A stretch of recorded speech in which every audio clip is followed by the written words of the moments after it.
ശിശുപാലവധം മഹാഭാരതത്തിലെ സഭാപർവത്തിലെ ഒരു പ്രധാന സംഭവമാണ്. ശിശുപാലൻ തന്റെ പൂർവജന്മങ്ങളിൽ വിഷ്ണുവിന്റെ ദ്വാരപാലകരായിരുന്ന ജയവിജയന്മാരുടെ മൂന്നാമത്തെ അവതാരമായിരുന്നു. ജനിക്കുമ്പോൾ 3 കണ്ണുകളും 4 കൈകളും ഉണ്ടായിരുന്ന ശിശുപാലനെ കൃഷ്ണന്റെ മടിയിൽ വെച്ചപ്പോൾ അവയവങ്ങൾ അപ്രത്യക്ഷമായി.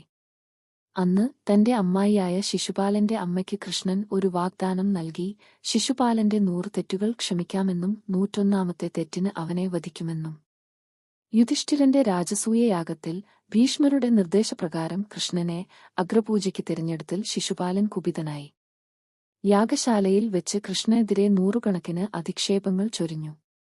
കൃഷ്ണൻ ശാന്തനായി എല്ലാം കേട്ട് ഓരോ തെറ്റും എണ്ണി.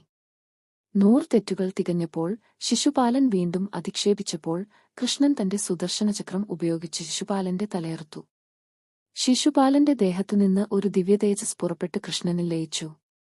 ഈ സംഭവം ധർമ്മം സംരക്ഷിക്കാൻ കൃഷ്ണൻ സ്വീകരിച്ച നിലപാടിന്റെയും ക്ഷമയ്ക്ക് ഒരുതിരുണ്ടെന്നതിന്റെയും ഉദാഹരണമാണ്.